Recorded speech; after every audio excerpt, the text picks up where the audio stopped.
just you get to choose. Right? Like here's the scenario. The environment gives us something which can be perceived as negative, can be perceived as not working, can be perceived as problematic. The world's ending. But we get to choose to see it like that, or we get to choose to see it as an opportunity. So clearly that it's my responsibility now to do that for other people. If I have information and, other people's success is my success and vice versa. Because you know what? Like, the challenges or the roadblocks are the journey themselves. There's no big things. It's all little things compounding on top of each other.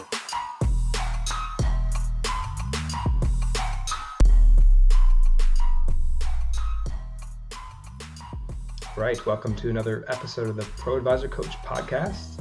I'd like to introduce our guest today. Taylor describes herself as a subject matter explorer and entrepreneur.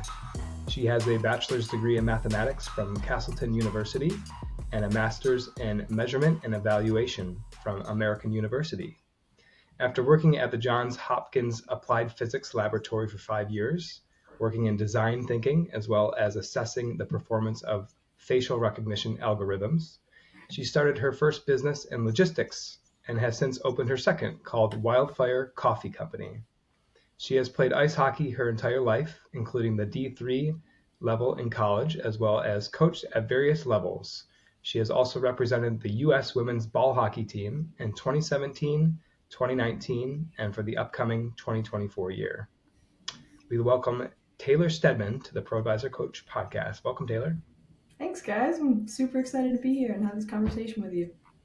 Absolutely. We're going to jump into some leadership stuff and success and how you think about these things.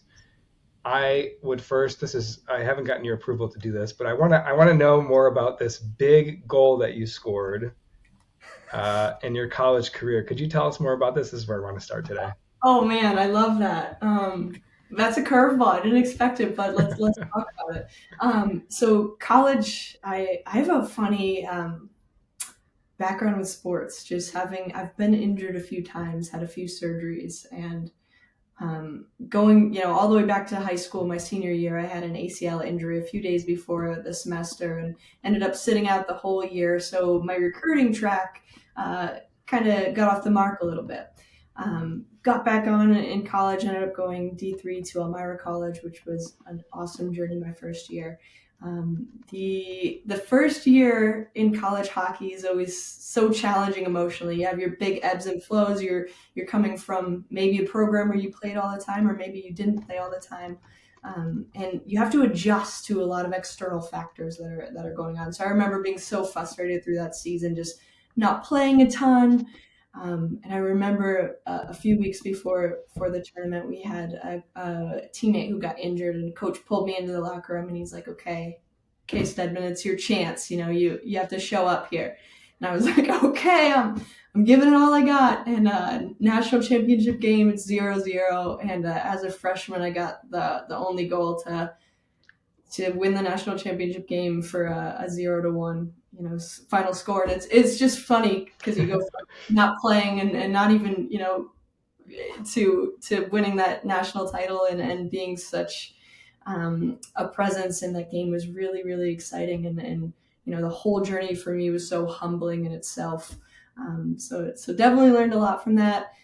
I don't even remember the goal. I don't think it was a good shot. I don't think anything special happened. I just happened to be in the right spot there. Wow.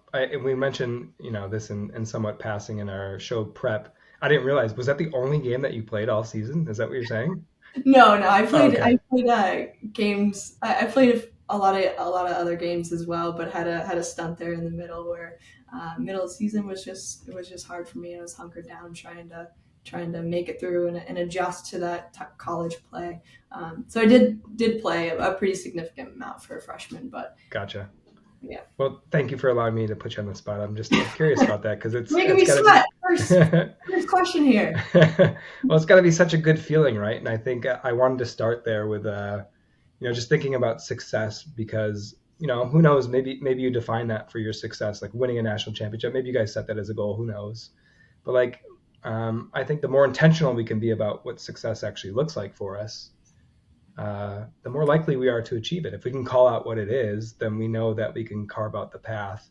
And not that we want to have our goals be the moment that we're able to enjoy them, because I think if we enjoy the journey as well, like that's a big secret that a lot of people don't know about or don't execute on. But like, how do you think about success, and was that a team goal? And maybe just associate that with how you think about it today, post college sports, right, into more of like the professional world where you are right now. Mm-hmm. Jumping back into just speaking about injuries, I think that gave me a really clear picture in my head about redefining who I was. I got injured senior year of high school, and I remember writing my college essay on who am I, because previous to that injury, I really defined myself as a hockey player.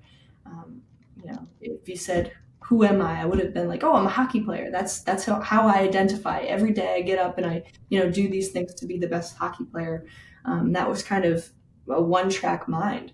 And that injury took me out for about 9 months, and it really allowed me to say, it allowed me the opportunity to figure out who I was beyond that. I'm so thankful for that time, because even though it was very challenging, I wouldn't be where I am today without those injuries and those lessons that you take from those moments. And it's exactly what you said, especially in business. When you go to start something, you have a goal and you have a mission, and ultimately you want to hit that. But I find that most days, you fall short of what your mission might be, that entirety. And it's just about, staying in line with the values that you hold true in regards to that mission, and still trying to reach for it. Kind of that, it's silly, but it's that analogy of shoot for the moon and land among the stars. We know what our mission is, and we know how to get there, and we want to know, we know what we believe in value-wise to get there, but oftentimes a lot of failure happens along the way, and that's okay. And I consider that to be entirely part of the process. Coach and I we're actually big fans of cliches on this podcast, so it's okay that you dropped that in there, because I have a lot of them. but they're there for a reason, right? Because a lot of them are true. And I wanted to bring Coach Nick in and get his thoughts, because we heard identity in there, right, Coach? Like I am a hockey player. We talk a lot about that with our clients. So what else did you notice, Coach?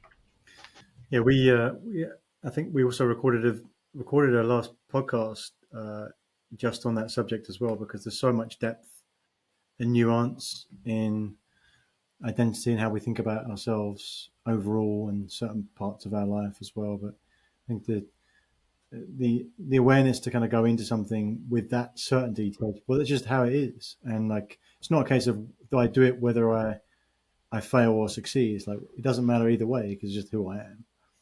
And it's so powerful, because that fail or succeed is just like, well, do I get to live to fight another day? Do I get to play again? Can I come back? Or if I'm going to get a big injury, it's like, oh, okay, well, that's the way that is. And then do I get to come back and play again? And even if you don't, it's like, well, you get to go and play in life again. So what do I do next? Right? And just like constantly navigating your way forward through whether it is a win or a learn, and so I think it's so cool to be able to kind of constantly see the same principles overlaid just again and again and again, and just provide so much evidence. And that's why it's so important to have people like you here, Taylor, to talk about these experiences for people that are seeing it in different ways, to apply it to their life, and just know that's always true, right? It's just like, just decide who you want to be and just act like that person would act, and you'll start to get those outcomes, even if sometimes the outcomes aren't the ones that you originally wanted.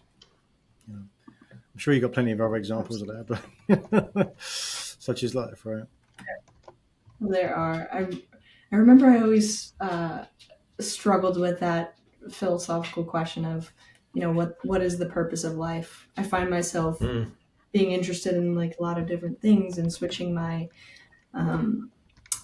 priority often. And when I really dumb it down to thinking about the purpose, I feel like it's just energy manipulation, right? All of this information can come at us, right? The same thing could happen to you, Josh, that happened to me, that happened to Coach Nick, and how we interpret that information and how we, manipulate that to either be positive or negative. It's all, it takes skill, and it's not always easy to do. I'm sometimes terrible at it and get too upset over things that I shouldn't, but it's all like energy manipulation and breaking it down to the simple things.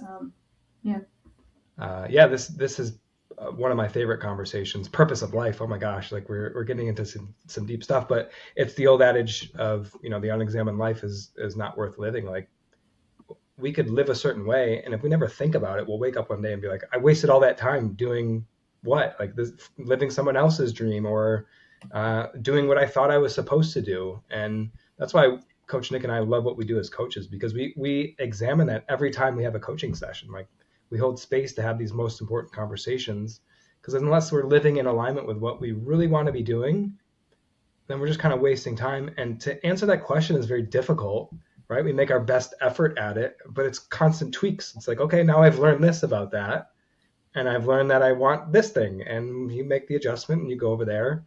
So I think, I don't know, and at least in the way I understand is that the purpose of my life can change from year to year or decade to decade. I could live a certain purpose for a little while, and then it changes. It evolves into something else. And then what you're saying about energy manipulation, this is my maybe interpretation of this, and I'd like to get your thoughts. And this is cool to think about what we're about to get into in the mind scan. The results that we desire or search for in our lives, we go for because we think it's going to make us feel a certain way.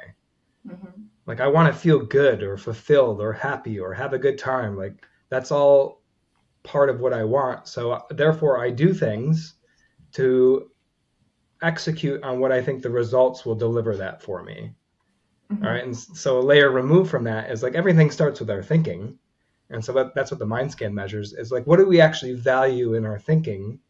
And then how does that impact our result, or our actions that impact our results, that impact our feelings? So it's like this progression of like thoughts, actions, results, feelings, and then it's a loop, right? And then we go back around. Well, it made me feel this way. I didn't expect that. Or it made me feel this way, and I like that. I want to do more of that. And all of a sudden, that energy manipulation, as you put it, like my thoughts are adjusting, and I have control over that in a certain way. So now I can think these thoughts, or I can focus my attention over here. So any thoughts on that, Taylor? Just like to get to check in with you, how you think about that. Yeah. Lots of thoughts on it. Too many, in fact. But I read this book. It was a business analytics book, and it talks about there's this little section in there that was like my aha moment out of like 400 or so pages. And if you like read a Brene Brown book, you're looking at the whole thing, and the whole thing is the aha moment. This was a business book. I didn't expect this. But it had in there an awesome section on like different stakeholder perspectives and the lens that you look through something. So I might look through something and say, hey, this problem, that I'm facing, it's relevant to me. I'm the first stakeholder. I take, priority because of X, Y, and Z. Another person might be focused on the same problem, but maybe they care about all of the secondary stakeholders who that problem also impacts. And it's impossible to tell and look at a situation how that actually, what someone's really thinking when they're making a decision, a driving decision. And when you really think about that and the complexities of the human, I think that empathy and understanding, it just leads every discussion. I think, it's impossible to tell. There's so much happening in the human brain, in the mind, and we all have different decisions and a whole history that we're using to help make our decisions, and we just can't tell that. So I think we go into those conversations with empathy. It's okay to change your mind. It's okay to change your purpose. I change it almost every day. Sometimes it's frustrating because I feel like I can't stay on one track. I need to jump to the others, but I think that is part of my driving force as well. Don't know if that answered your question directly, but that's kind of where my mind went. Yeah, no, definitely. I'd like to bring Coach Nick in and get his thoughts on that. Yeah, because there's so much depth here, right? Because it's always changing, and who's to say where the anchor is at any given time? But we get to create where we want to put it in any spot, right? And everyone's got a different perspective, so who's right? Like, it depends. Like, me and Coach often joke about that, because the answer to most things is it depends, right? Because the deeper we're not often at the depth that we need to be at in terms of how the question is structured to get an answer better than it depends. So, in any And given situation. Yeah. that's a conversation in itself. I recently I've been struggling with this idea and this thought. I've had a debate or a dilemma with a human being in my life, and we're both coming at it from a stakeholder perspective, and we've explained our stances, but we're coming to this kind of front where no matter our stance and our perspective, we still aren't going to agree. And that's a hard, you love someone and you don't agree on a very important topic to both of you. And how do you kind of get over that? I think, I don't know, struggle with that a lot when thinking about the complexities of things.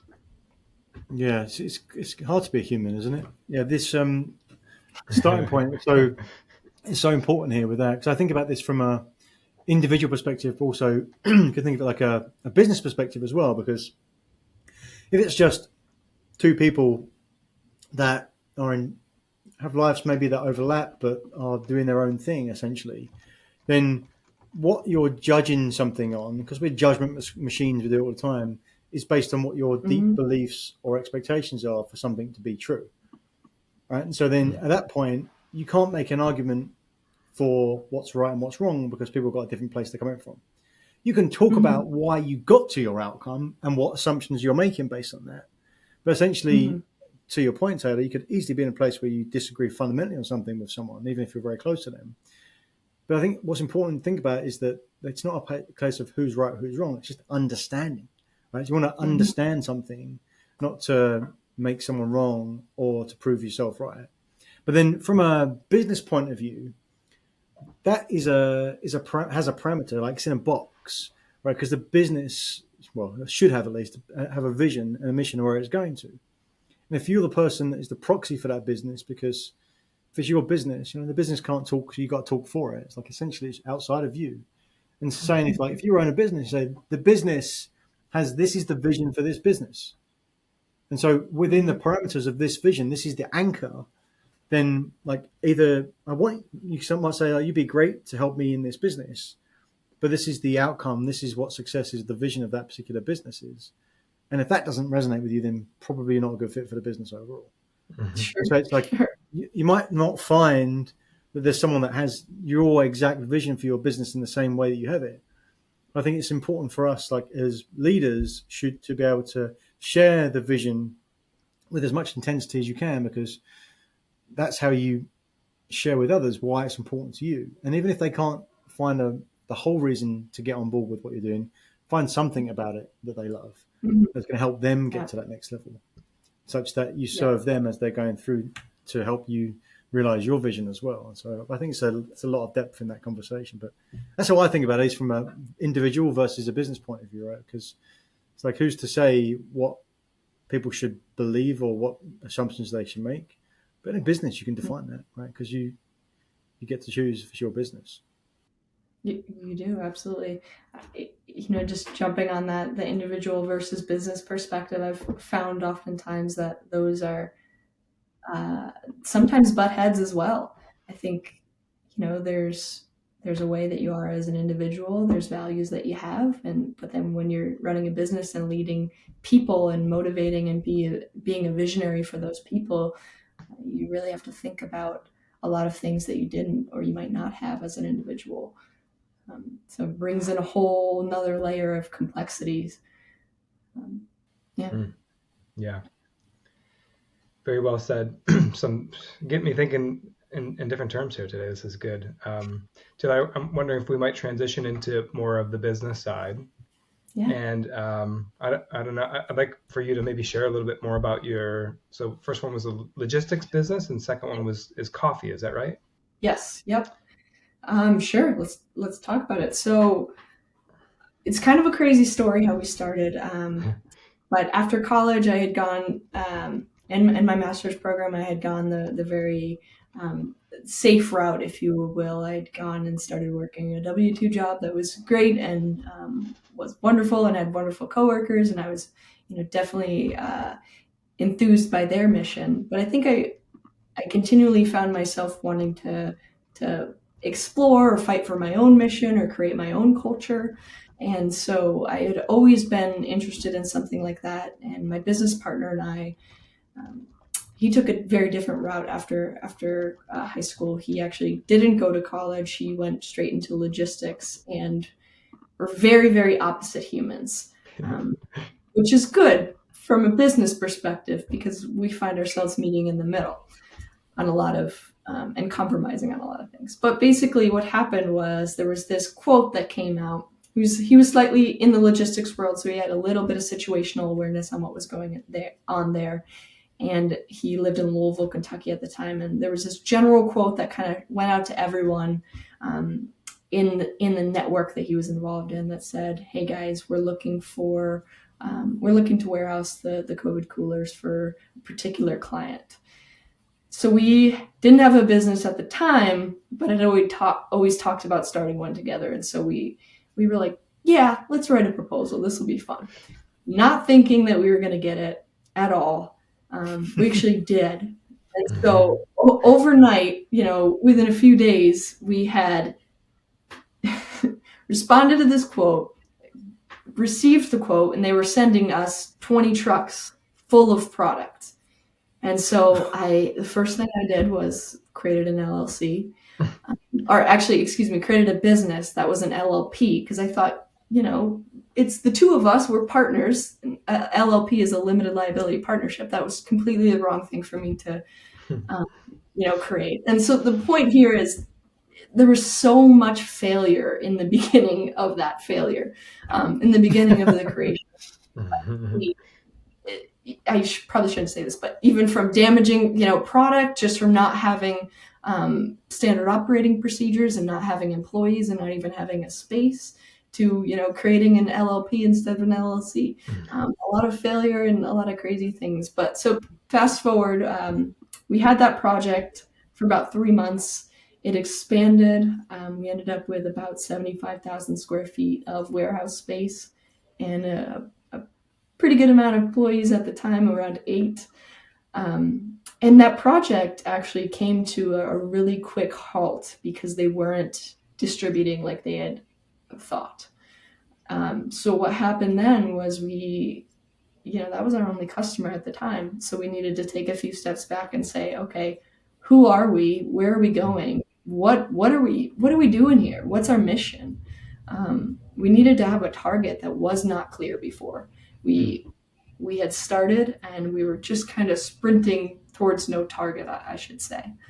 And so again, we talk about failure and injury. That was a great time for us because it made us, and it didn't feel like that in the moment, but it made us really reflect on who we are, which helped us define the future. So we expanded our aperture not only into warehousing, but then into doing intermodal work as well. So handling like imports and exports that come overseas,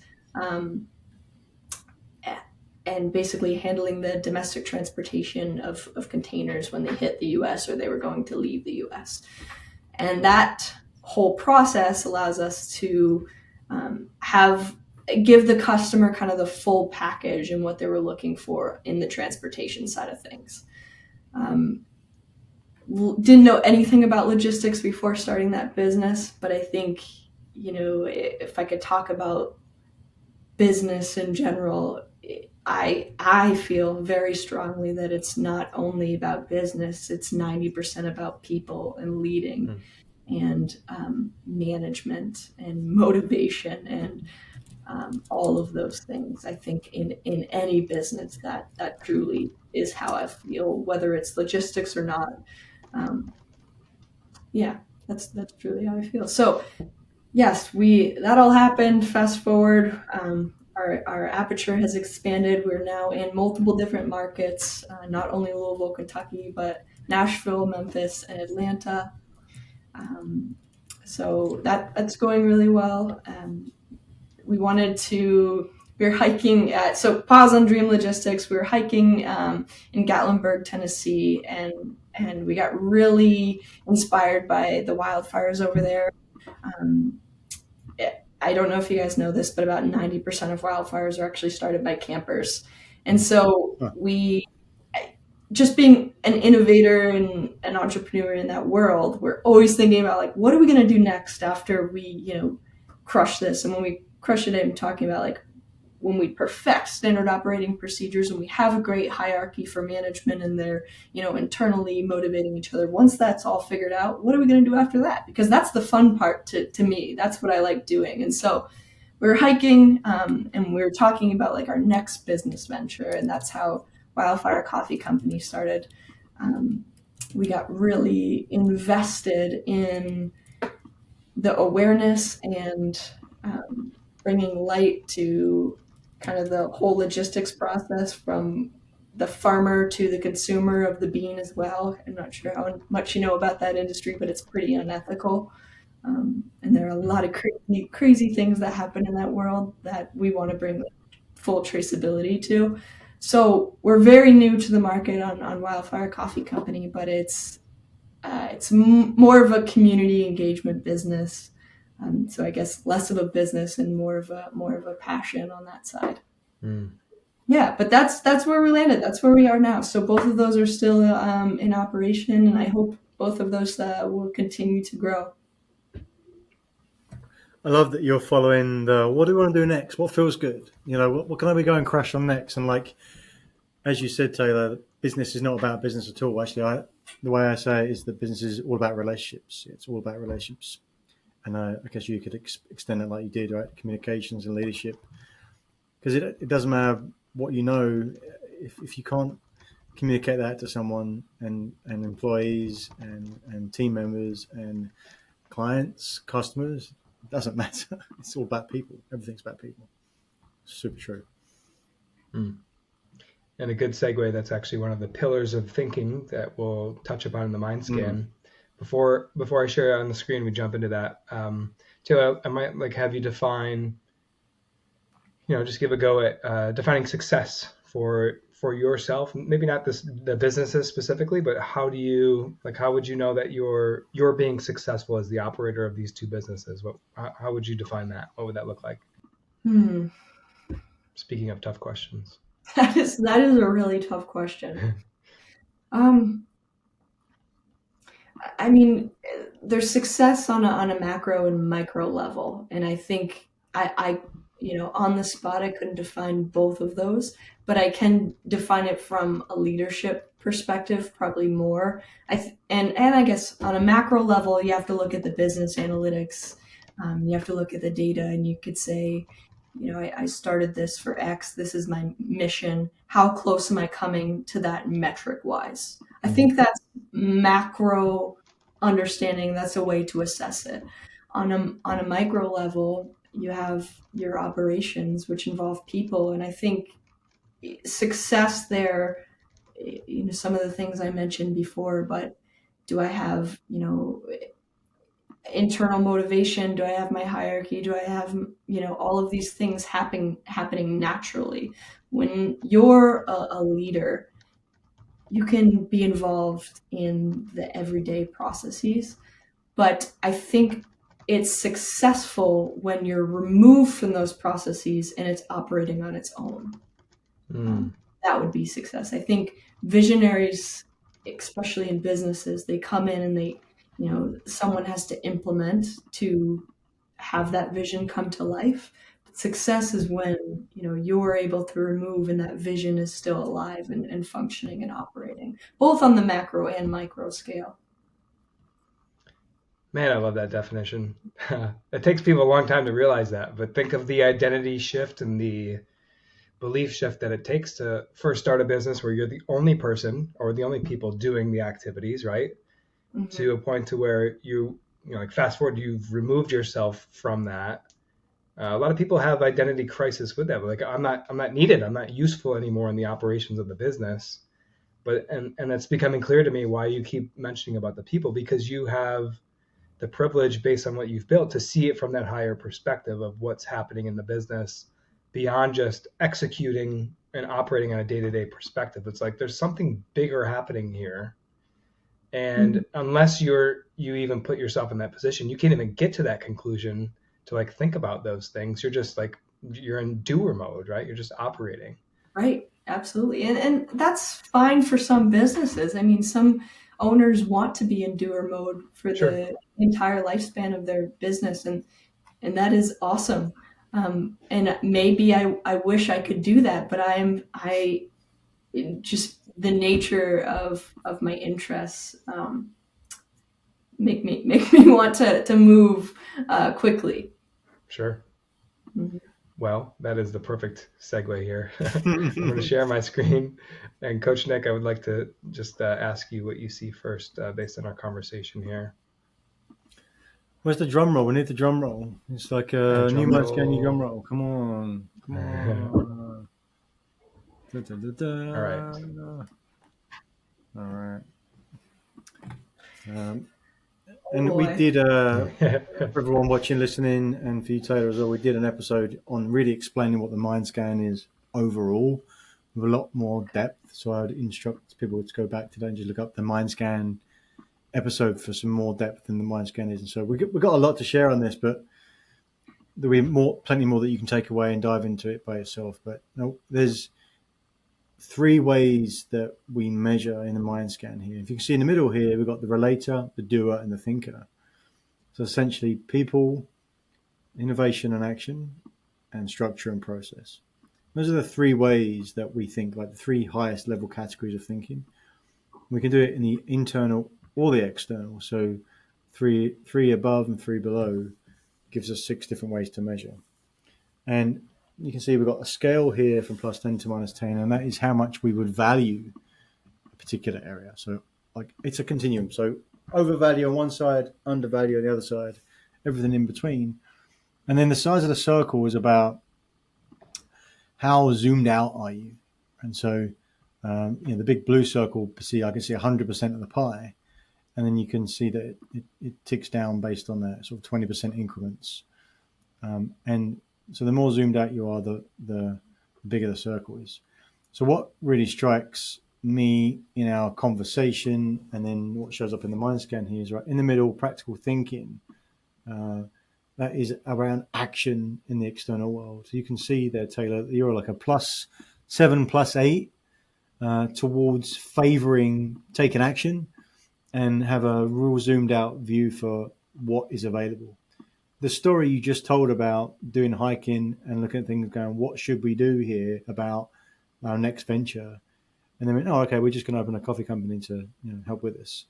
And so that practical thinking is that you're close to the top there. So you see, like you're going to be, your preference, your bias is going to be to take an action. Because part of the belief of this piece here in the mind scan is that you expect that things are going to go well. Again, you've got all this evidence we talked about earlier, right? Again, I'm going to show up when the coach said to you, right, you're up, Steadman, get up there, and and you said, I'm going to do my best, right? It's like expectation that you're going to get out there and do that. It's a bias towards that you expect that you're going to get the result that you want. Now, you're not super extreme on it. Someone that's +10 would take so much action, they get so many results, but also spread themselves pretty thin. And so you can trust yourself that you're going to move towards taking action, but because you've got this zoomed out view as well, it means you can see a lot of the puzzle, see a lot of the puzzle together, and therefore you see many ways of doing things. So you're a great person to come to, and like someone says, "Hey, I got this situation here. Like, what would you do?" You're going to be able to say, "Hey, look, these are all the ways that you just laid out. I can see how you could win that, and here's like a few more as well." So it's super strong, something you can really rely on. I'm sure you know this about yourself already, but I'm dying to hear what your thoughts on that, or where you see that most for you. I'm in my thoughts in regards to just the practical thinking section, or all of them. Yeah, just that one area. I am a little bit surprised actually that it's so high on the practical thinking scale, comparatively to the other scales, especially that one on the left there. Just identifying as such an empath, it's I guess when I review my background and my training, it makes a little bit more sense. Trying to map that somewhere in my brain and put it on the map. But I had walking through that test and the mind scan, I didn't really have an idea what it was going to say, Mm-hmm. or what it meant, or how to interpret any of it. And so I'm surprised to see this result, but I'm also not. It makes a lot of sense as well. Um, I definitely think just reading this last part, tendency to be calculating about actions and relationships. Um, yeah, I think that makes a lot of sense, especially on the business standpoint, um, especially coming from the business perspective. Why I say my business partner and I are such good, um, have a great relationship together. I come from the empath world. He comes from the opposite side, where maybe he's not lacking in empathy, but brings other things to the relationship, which are hey, we have to look at it from this different perspective, or hey, we have to assess the problem using this stakeholder perspective. And so I think maybe being a business owner has led me to think more practically about think through thoughts in that manner more, because I am not an individual when I'm making those decisions. I'm a business owner and I'm an individual. So those are kind of my initial thoughts. Yeah, that's awesome. And the balance between that and the empathy you mentioned a bunch of times there on the left-hand side is that you've got a lot of clarity there as well. And so the balance you've got with the clarity in terms of how much you value it for empathy is just right, kind of slap bang in the middle. It's kind of, you've got a lot of agility as it comes to people, Taylor. You can go wherever you want, right? Because you get people quickly and you know what they need, and you can move on, right? So the combination with that and the practical thinking is really powerful, because what it means is that, look, you said I'm a business owner. I got to know where things are. This is a business.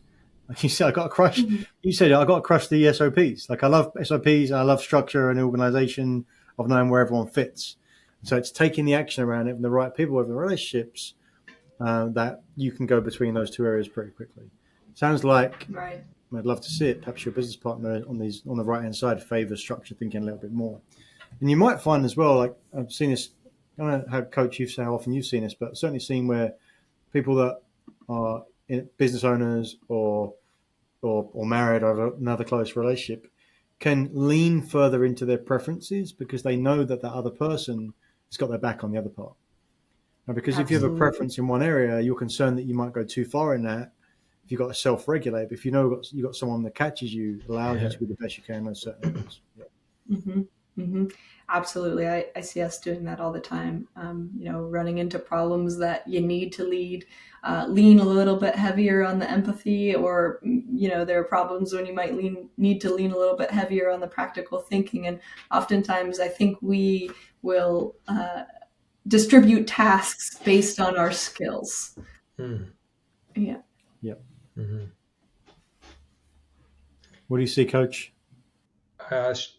Yeah, I want to transition into internal and make sure we add some value there. But I think everything's been well said so far. And I think there'll be more insight, Taylor, when we share the full results with you. Like each dot is further explained. I think there'll be more clarity that comes with your results here. And maybe just a point of emphasis is that we talk about like attentiveness.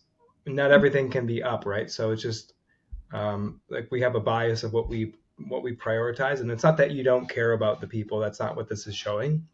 I think what Coach said about the agility with people is much more true. If you have to prioritize people, you can slide the circle up. Like this is something that, especially since you have such high clarity and that clarity is green, you can prioritize people and put them above the action if that's what's needed in the situation. And I think what's important to know is that you can also go down here, right? Sometimes we have to turn our empathy off to make tough decisions or to have tough conversations. Absolutely. And if you're so up here, then those scare the hell out of you. And not that it doesn't scare you, but what I'm hearing from you is maybe there's some experience there that has come through. Maybe you've had to have some of those tougher conversations with people. And what that's doing is showing a balance here. Like you're not scared to have that. You'll do it if it's what's needed. But like you have such clarity with people, you can go in either direction there. Josh, I really like that explanation. I think that's because so if you are like towards the 7, 8, 9, 10 on the empathy, that is dangerous in some senses because the strength of the leader doesn't necessarily shine through. You're a people person. You want to be around people like having you, but people might almost say to a that fault. It's almost to a yeah, fault. Yeah. like people might Yeah. say you're not a very strong leader because Mm-hmm. I can just push over that person, right? Like they'll give me another Right. chance. Doesn't matter, So, but where Absolutely. you are, you've got like you care, but you also got the strength. Yeah. Yeah, and so it's interesting to see the patterns on the bottom because it's a little bit different, right? So we're leading with the thinker dimension here. And man, what a strong commitment to the future, right? So the higher this circle is here, like of the relator, doer, thinker internally to yourself, you like to live in this thinker dimension of the way that things should be. Where should I be? Where should the business be? Where should we be going?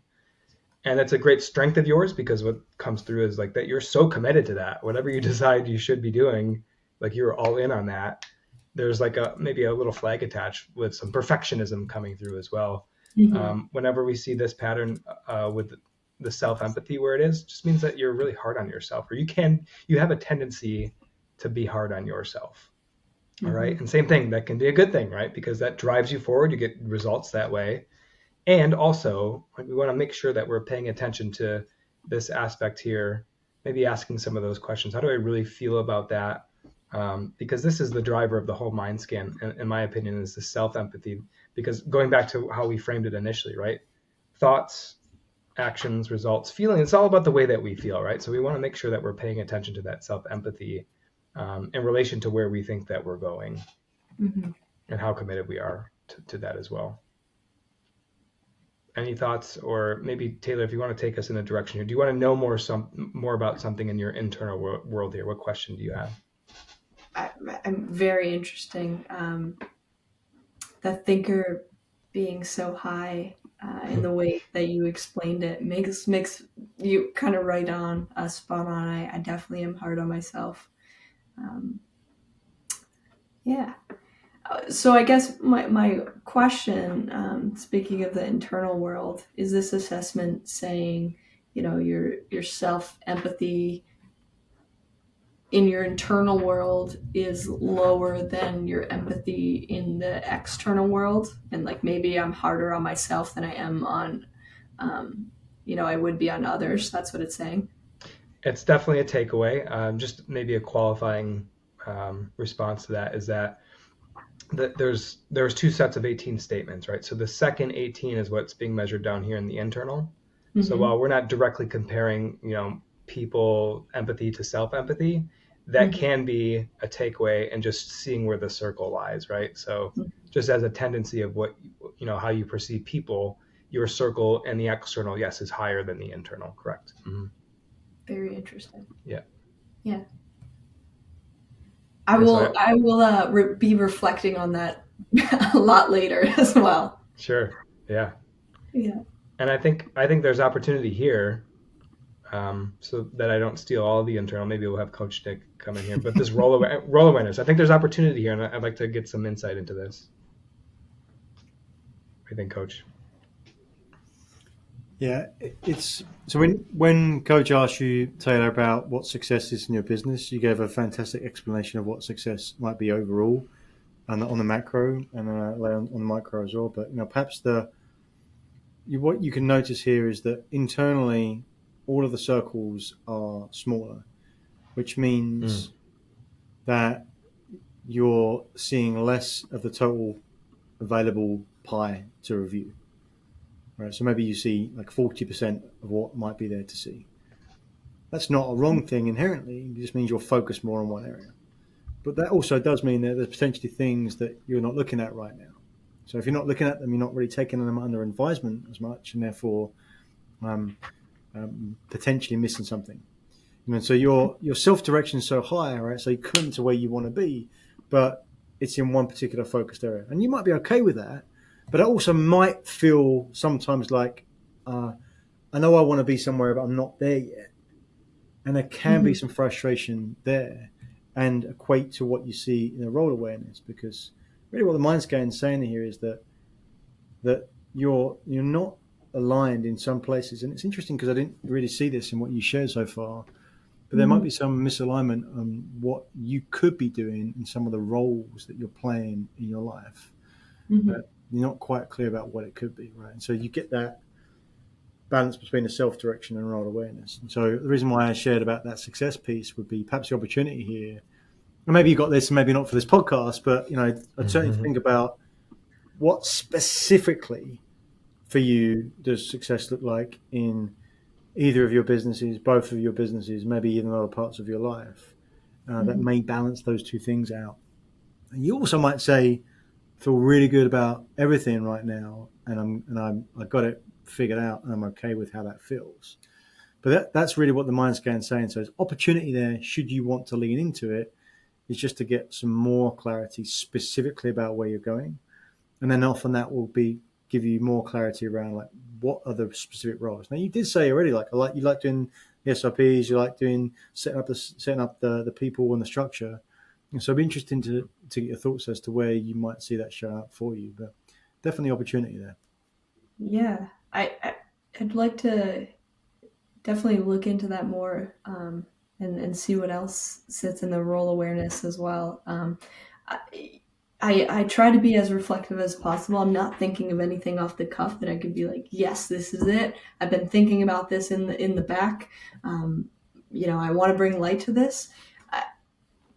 I think that there definitely could be something there. I just don't know if I've put my finger on it yet. Mm-hmm. Yeah. Yes, yeah. I'd be interested to dive more into that. Just going to underscore takeaway would be just to get some of that specificity done with a time frame in the future, Taylor, if you haven't done that already. And then likely that will be where some of that extra level of reflection does come out. Yeah, and it's cool, right? Because like you're obviously super experienced in what you're doing, had a lot of experience in different parts of your life that kind of all add to where you are right now. And sure. There's always more, right? There's always more that we can find in that reflection piece. And so pretty cool mind scan. Yeah, definitely for sure. And a strong one too. There's a lot of clarity in the external. And then, like we said, as much opportunity as you want to lean into in the internal. Right. My thought with that would, just a quick share before we begin to wrap here is, sometimes what I see with this type of pattern, with the role awareness and self-direction is that if you so staunchly believe things should be a certain way, it's almost like you don't give yourself permission to think about what like the dream logistics, by the way, right? Like what your dream role is, like what you're spending most of your time doing. Mm-hmm. So like when it comes across as like role confusion or frustration, just means like you might be doing something that you feel like you have to be doing associated with the success of the business, when in reality, like, man, I wish I would love to do this more. And maybe you're spending 5% of 10% of your time in that thing that you absolutely love doing. And maybe that's fulfilling enough to you. What this is just saying is that maybe we could do more of that. Like, what if we made that the economic driver of the engine? Or what if that was like prioritized more without the worry of what might be sacrificed if you didn't do these other things that you might feel like you have to do, sure. Right? It says the way that it should be. So it should be this, like I should be doing these things.